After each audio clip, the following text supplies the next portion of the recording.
There is so much to talk about, and I'm going to get us a few good guests to break down a lot of it because there's no shortage of things already, just 12 days into a new year, to talk about. But I'm probably, like usual, not going to be the fastest to break all the news. But we will be thorough, I can promise you that.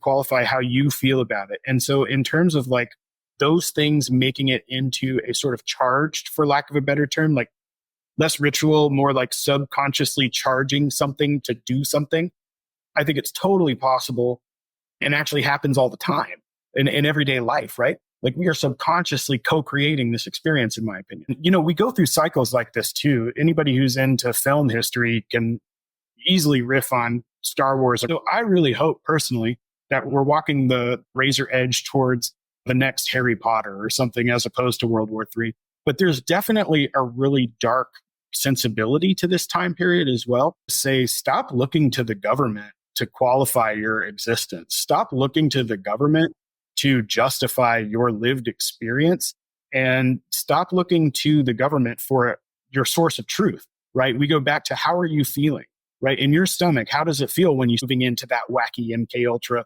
novelty period? And you kind of have to assume that you are your own best advocate. It's like when you go into the hospital, you really are your own best advocate. You're kind of in that liminal space right now.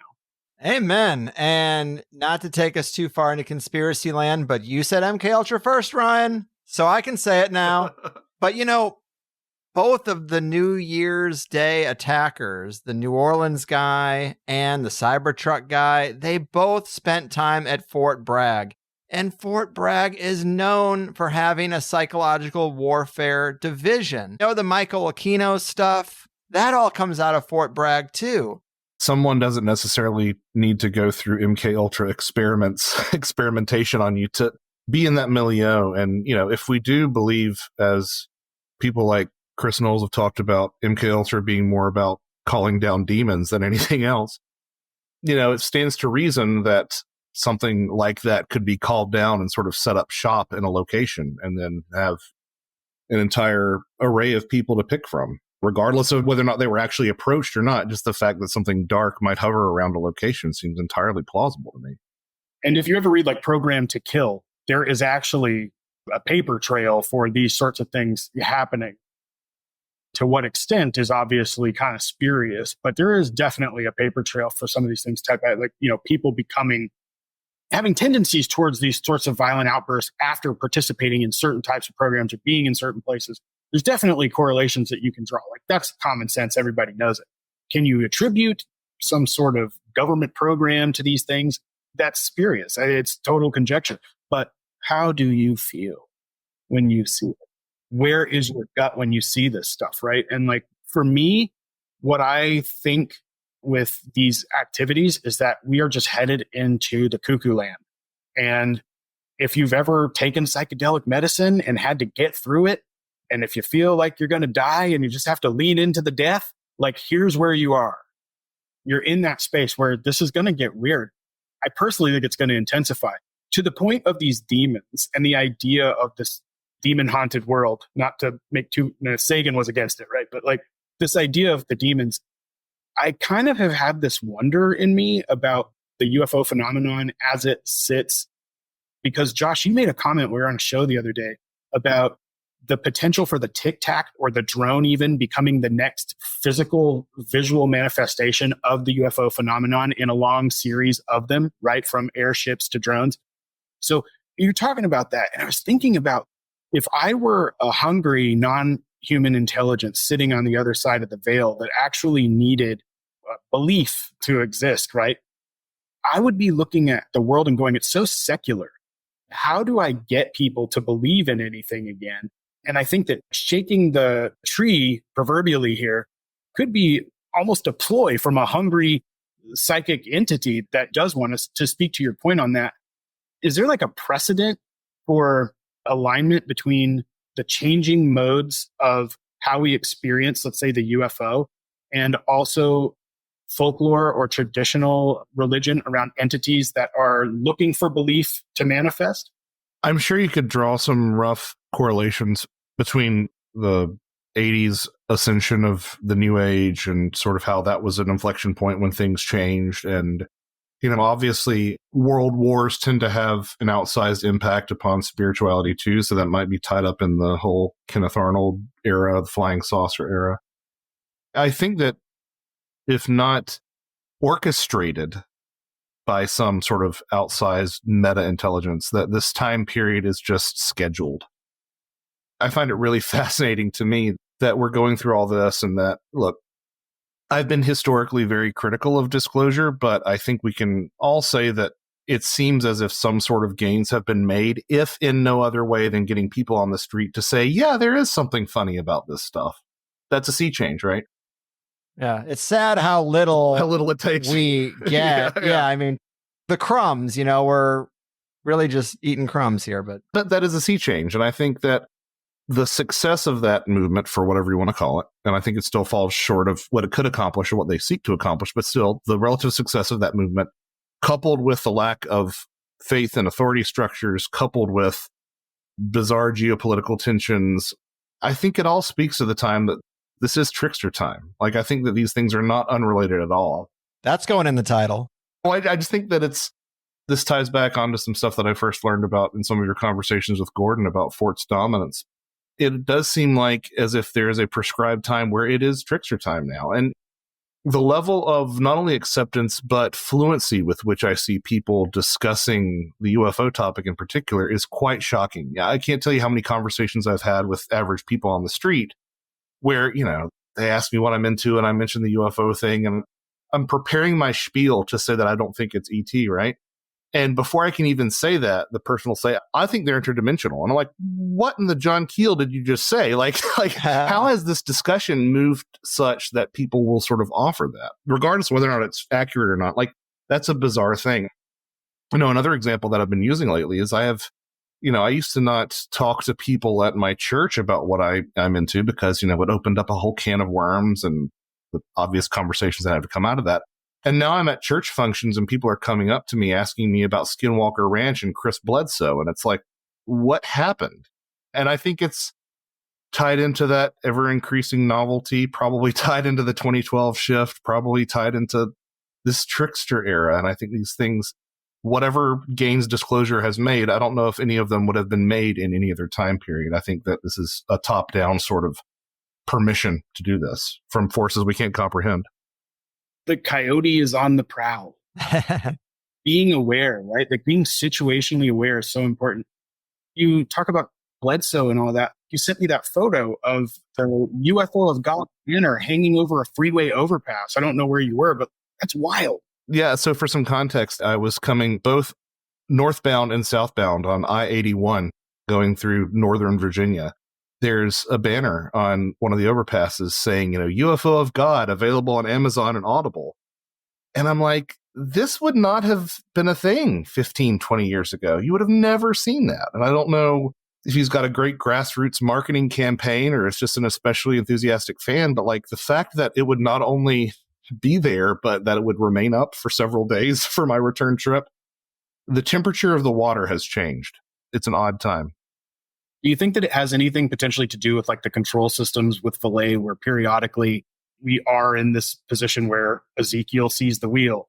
Fast forward a couple thousand years, we've built another Tower of Babel. We're in this spot where this stuff is maybe episodic, because I know you're a Christian, and seeing Bledsoe emerge into the vernacular in a space where, like you say, just a few years ago, you'd have been the crazy guy at the table after a sermon. Now you're talking about it publicly.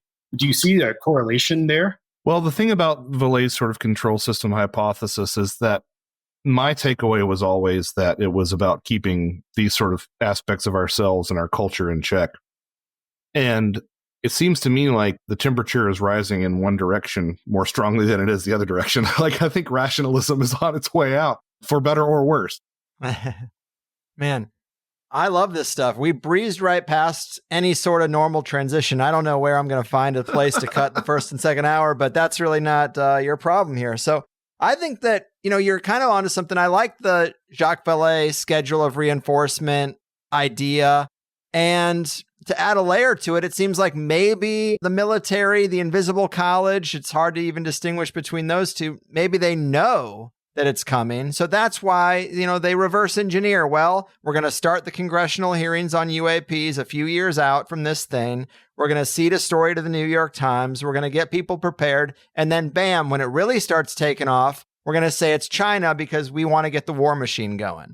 It's like, I think there might be another layer that they aren't really in control of. But if you know it's coming because you know cycles, you can psyop it into whatever direction you want.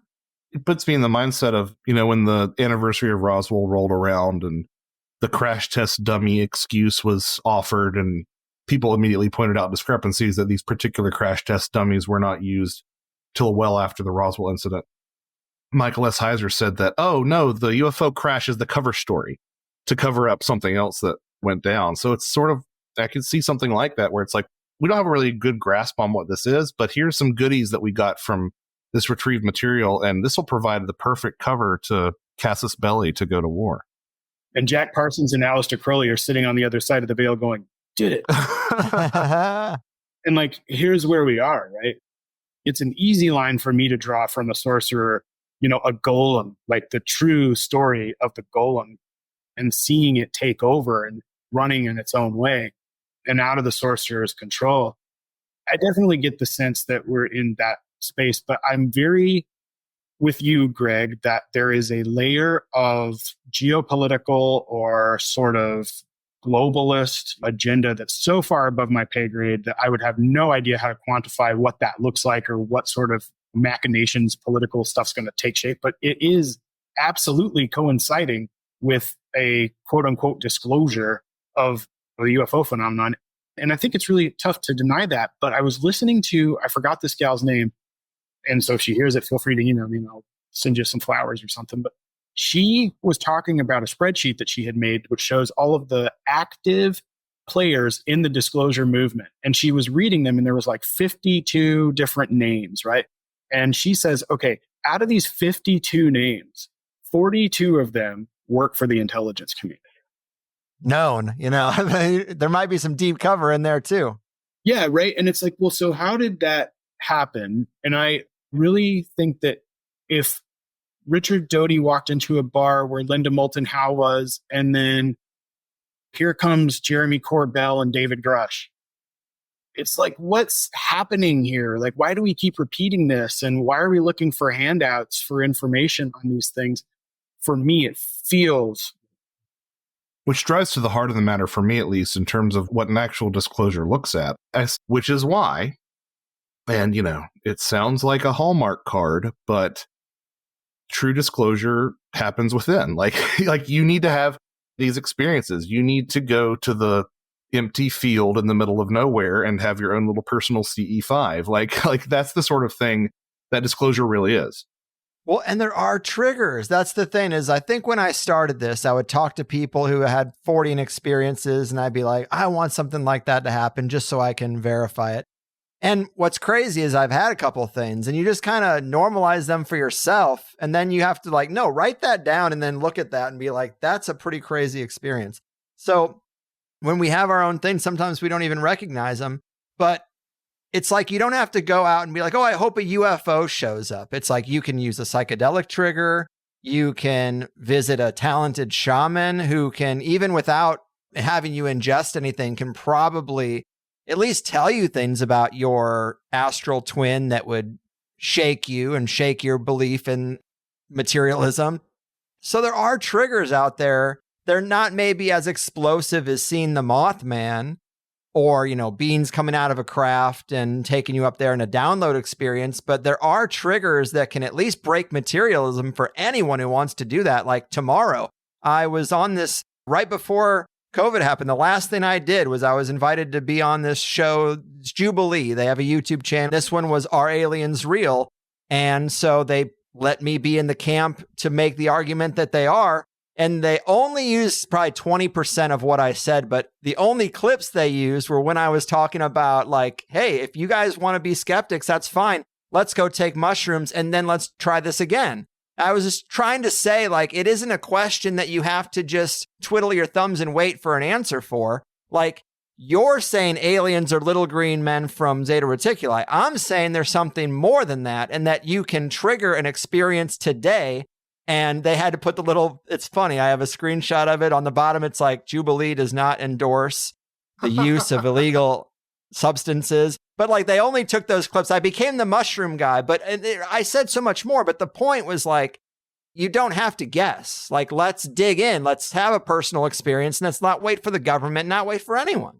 Or just get a candle and a mirror and lock yourself in your bathroom with the lights off and stare into the mirror for, give yourself 45 minutes. Something strange is going to happen. Like, there's all this low key stuff. You can do scrying, you can do psychomantiums. Yeah, get a grimoire out. Yeah, it's there. There's many paths to the top of the mountain, right? But the problem is, in my opinion, we are habitual line steppers, humans are. We go into those realms uneducated.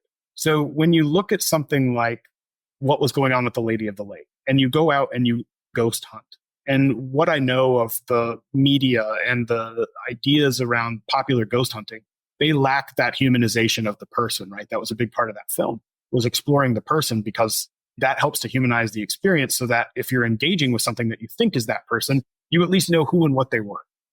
So having that background, when you go out and do a CE5 meditation, this really isn't something that's like rooted in traditions that are eons old, of clearing yourself in a way that's going to keep you purified, of protecting yourself in a way that when you go tiptoeing over there, you might not like what you meet. And I think that that piece of this is something that we are missing, because we foundationally lack rites of passage. Like you talked about shamanism. We don't have a medicine man in our tribe, most of us, that can go and communicate and get ran through these things with some semblance of understanding of what we should actually anticipate. So we are kind of running headlong into them, which I think that also muddies the water, because I personally do believe that there are things out there that don't have your best interest in mind.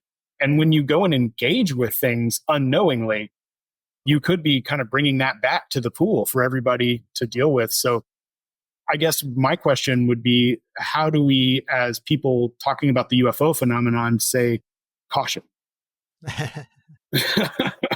Yeah, I mean, I just think I try to have caution going to the goddamn grocery store. I mean, caution is important in life to a degree, but then it's like, what is life? Is life just a game where we're having a human experience and we come back and do it again over and over again? If so, then just push up against the bounds.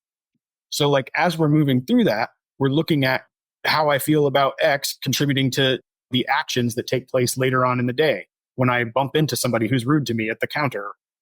With Hallie and with the Lady of the Lake, where you really start to see like a synergy between those concepts and actual reality as we know it, is when you look at the series of events that tend to, in my opinion, you used the term earlier a little bit, gravity. And in the film, I wrote a line that talks about how, you're hovering around the orbit of this stuff. And I did feel like there was like this sort of orbit that her story was on that was meant to go where it went in the end, from victim to archetype that's maybe venerated or no longer victim, more powerful, giving her back that goddess presence and imbuing that in the narrative. And some of that stuff was intentional for me as a filmmaker, but I definitely walked away from this with that. So I think that it's really interesting to explore the sort of psychic and magical connotations of these stories. Well, I mean, yeah, this idea of there being some sort of retrocausal component is all highly parsimonious with the way that Eric Wargo is talking about time loops right now. And the idea that, again, trauma is part of the kickstart at the other end of the retrocausal loop that comes back to speak to us. So I would be more on board with that, and have been sort of for a while, that's a better reading of the Point Pleasant events. You either accept that, or that helps explain all the poltergeist activity in people's homes and all the other stuff that doesn't get as much attention when people talk about Mothman. Or you say that, Mothman's appearance made reality bend in its wake, and that's why you got lights in the sky and all this other stuff. I'm more sympathetic to the retrocausal idea with all this death symbolism. So that also sort of brings in, this is why the bird is a symbol of the soul and, has that long-standing connotation. Depending on which culture you're looking at, a bird might be a sign of death. Birds are also featured as psychopomp figures and potent shamanic figures. So, of course, if the retrocausality was triggered by such a loss of human life, then the form of a bird would be a symbolic form that could somehow communicate to us on the other side of that yes, there's something about to go down. And to that extent, a lot of Eric's work talks about how sometimes it's the future reward, for lack of a better term, of surviving a traumatic event is also part of what we're detecting when we have precognition and things like that. So I guess there might be a little bit of hope in there in that message that's I had this in my notes too. I was scrambling to find it, but it's another Ecology of Souls quote that fits nicely. Josh, you write, perhaps the government does know more about UFOs, and what they've discovered completely undermines their authority. You are a timeless, sovereign being, immortal to death, and no amount of earthly punishment can rescind that right. I mean, bam. Now you sound like David Icke. Well, that's the ultimate cover-up, right? I mean, I'll take that as a compliment. Oh, it is. But that's the ultimate cover-up, because what sort of punishment can be leveraged against you if that's the nature of things? To the contrary, like Obi-Wan Kenobi, if you're struck down, you might become more powerful than they can ever imagine. They've incurred a karmic debt upon you, And I think that if you look at the history of how governments tend to quash uprisings or revolutions, they tend to focus around religious movements and political movements. And I can't really wrap my head around for UFOs necessarily being a political movement. So it's probably a religious movement in that regard. It's probably something that really does reveal a deeper spiritual truth that runs antithetical to the interests of authority structures. Yeah, so you have to talk about it in terms of anti-gravitic technology and a document paper trail and the other. Like, you have to do that in order to obfuscate the true value that the mystery has to the humans you're trying to control, because if they become sorcerers, you're kind of effed. Yeah, exactly. Amen. And to that end, like, which makes your world stranger? The fact that reality looks like Close Encounters of the Third Kind, or the fact that reality looks like the Iliad? Like, I know which is weirder to me. The idea that we're players in this sort of battle of spirit, and there are Gnostic simulacrum. Yeah, it's so much stranger to me than little scientists coming down here and saying hi. And I think that is an earth-shattering, reality-shaking, ontological shock, as they like to say nowadays. And then your alarm clock goes off and you're like, wow, how did I not realize I was dreaming having that experience? And I think there's something in that too. And death is probably just waking up from the big sleep. This is absolutely where all these conversations with Josh go. And I don't know if the UFO topic, you wanted to talk about other things, but I love what you just said. I think that it dovetails with what he wrote. Well, that's something that Mike Clellan told me a long time ago, is that if you're having the right conversation about these topics, they tend to take on a life of their own and bring you up against the big subjects, the subjects of the nature of reality and the nature of self and what we're here to do. So I think that this conversation definitely proves that point. Yes. And, before we really start doing the wrapping up and the promo stuff, Ryan, I know you mentioned you were an experiencer. I heard you mention this on previous interviews where the host really tried to get you to elaborate and you didn't really want to elaborate. We've built a rapport here now. No, I'm just kidding. I don't really want to prod too much into, specifically what happened, but I mean, are these experiences, get too deep into it, but I'm just curious, given all the things we've talked about, maybe you can give some context to what you consider yourself as an experiencer.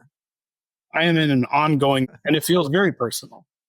I think that there's so many people that are going through the machinations of that journey.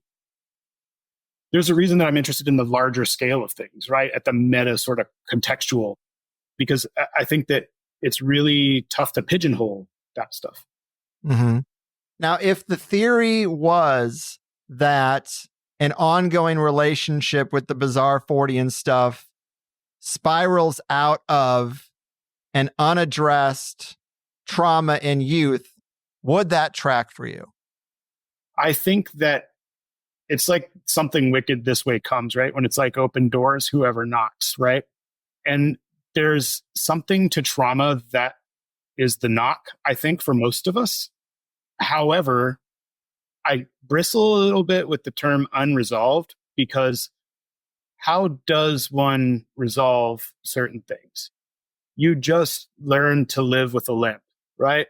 And the idea of my work in these spaces and the resulting sort of dialogue is more so an ongoing dialogue where I am integrating things as I go because I'm consciously trying to work through whatever the childhood issue is or whatever the parenting issue is or whatever, my fear of World War III and the dreams that I had when I was a kid now looking like they might be made manifest, that sort of stuff.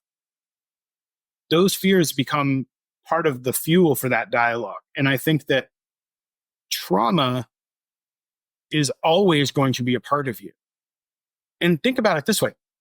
You're in the womb and you're happy and you're just chilling and they're bringing you food and it's warm. You're kind of swimming. And then all of a sudden you're out here. So from the moment we start, it's trauma. Yeah, there's that perspective for sure. Anybody who's ever seen somebody die, there's a death rattle. They leave. You see them cling for the second and then go. Right? And so trauma in that sense is literally a part of the experience. And in The Lady of the Lake, I wrote a thing that the whole entire world is haunted because everywhere we're walking, we're stepping on the bones of everything that's ever existed, right? So if you follow that idea that we leave something behind, I think trauma kind of has that same component to it, or adversity or struggle, or however you want to put it. And so I think for me, it's been just fuel for the fire or like a part of the ongoing conversation. Mm-hmm. Yeah, it really does get tricky when you try to define what a trauma is. I mean, if it's just birth, well then shit, that's everybody. If it's circumcision, which I've considered before is probably a traumatic thing, like, okay, well, that's half the people. I saw a weird thing and I had an easy childhood, but I did get really, really sick when I was 3 and had meningitis and I'm deaf in one ear. Does that count for why I saw a weird creature a year later? I don't know. The sickness of a child is really common. And I was sick as a child too. But, my first memory is the house across the street burning down. I'm standing at the porch screen door looking across the street at the house burning down. That's the first thing I remember. Damn. Matches in hand, right? Yeah, probably. I mean, I was a little bit, I'm kidding. I might toddled over there. But I think those sorts of things, and then you point to them and you go, well, I was sick as a kid.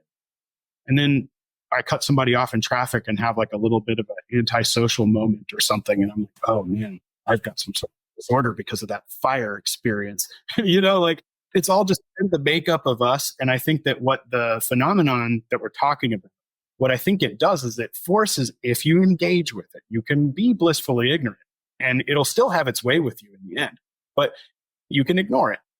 But if you engage with it, I think what it does is it calls you, just like this experience calls you to address those things and to try to find yourself inside of that experience. And once you pray, right, you feel that. Once you engage with it, things start to happen. And so once you engage with this thing at that level, things start to happen for you.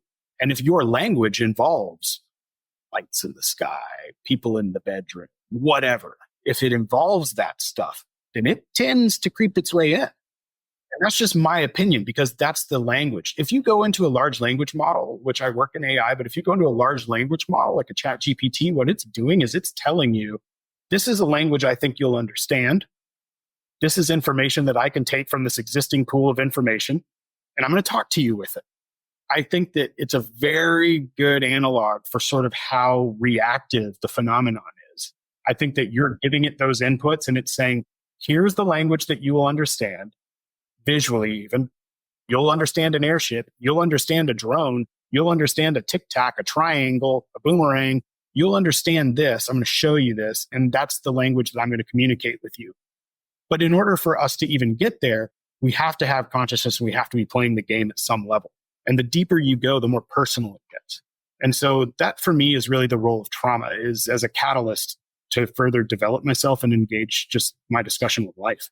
Mm-hmm. Well, I like that description, and it really just makes me think that everything we hear about the death process, it's like you're talking about engaging with the thing. It's very similar, but it's almost like getting a jump on that so that maybe there's less to resolve in the end. Like, hey, let's resolve some of this now so you can just enjoy a little bit more of this lifetime rather than hitting you with a level 10 reintegration, at the death point. Yeah, I mean, I think that we've lost something in sort of shoving death off to the margins in Western culture because, well, modern Western culture, right? I mean, because there used to be guidelines for how to do it well.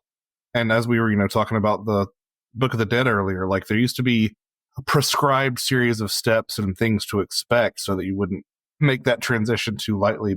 But I do think that a lot of this speaks to the fact that if not trauma specifically, just anything that puts you in a position to have ego death, anything that puts you in a position to bring you to sort of like that threshold in particular that demarcates our world from this other space, I think can really facilitate increased contact with these experiences. And for some people, that's the NDE. For some people, it's having a psychedelic experience.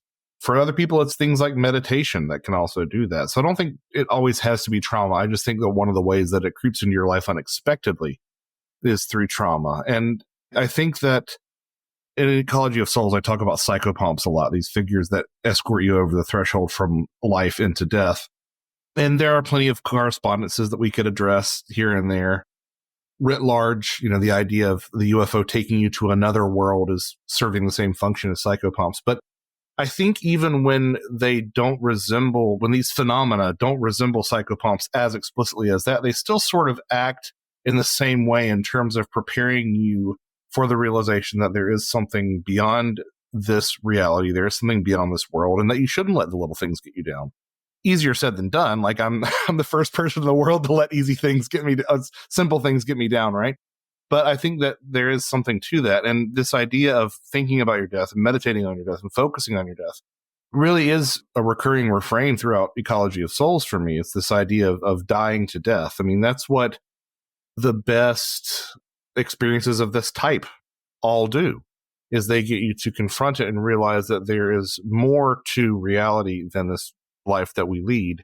And by dying to death, you're actually allowed to, again, have the world re-enchanted, appreciate this world as it is, and, perhaps give a little bit more time and attention into thinking about what you will do when the time comes for you to make that transition. And I think that regardless of what happens this year and in the years to come. This is one of my favorite ones in a while, so it all worked out. And let's do the promo thing one more time. Tell them where they can see Lady of the Lake. Tell them about the upcoming projects mentioned. Anything else you got going on? I'll let you start with the Lady of the Lake details and VOD and all that.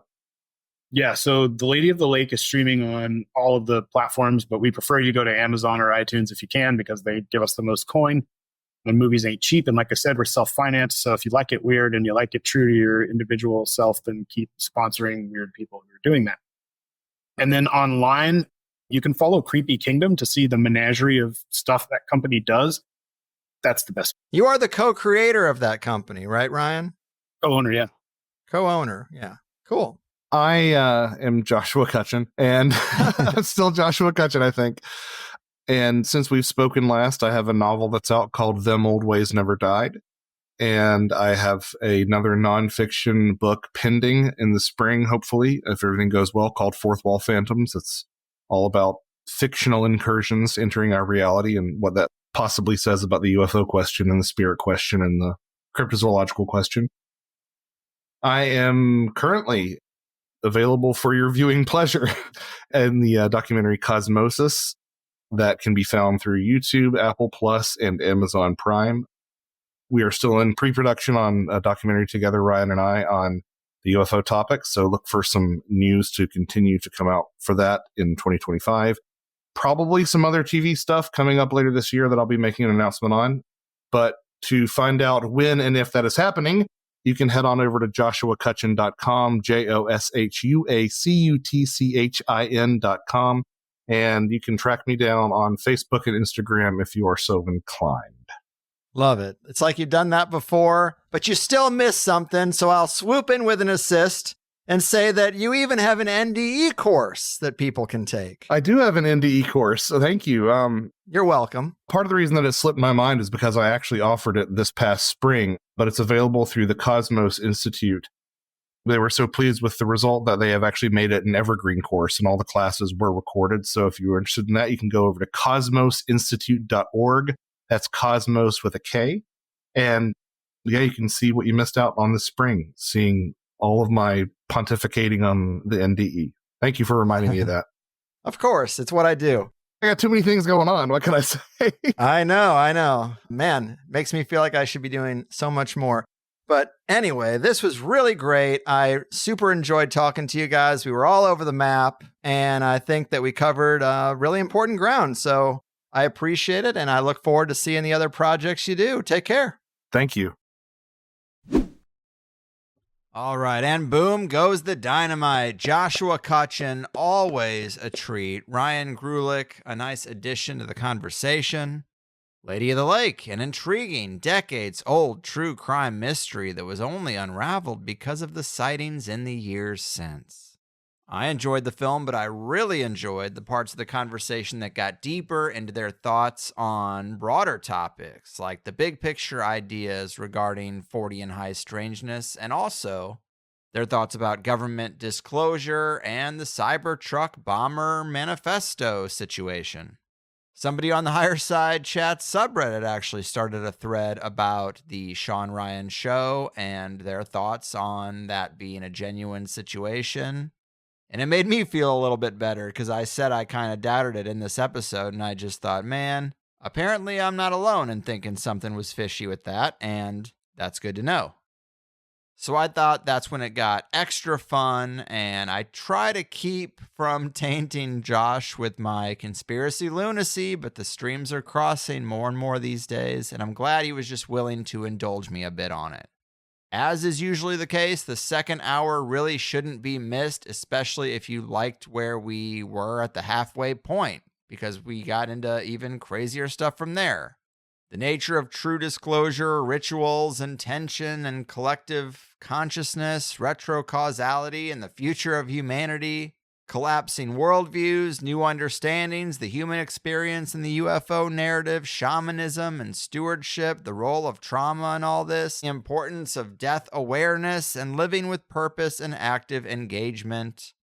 No shortage of good points and little insights. Sign up right in the show notes or at thehighersidechats.com, and THC can keep on being one of the last remaining independent and listener-supported shows out there in a very ad-heavy world. But there is a lot going on out there. Lots of recent events and shenanigans that need deconstruction, and I should have known January would be jam-packed with all kinds of chaos leading into Trump's inauguration. But I booked a few guests on very specific topics, and I'm super happy. But I'll try to be more conscious of that and make sure that I always have some current events guests peppered in so that we can be more up to date on the news. But it just didn't happen in this first couple of weeks of the new year. But these fires in LA, man.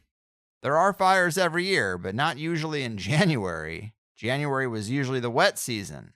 People know it doesn't snow there, but we would get lots of misty, rainy days throughout the winters. And I don't know where that went. Now it's apocalyptic fire covering over 100 acres.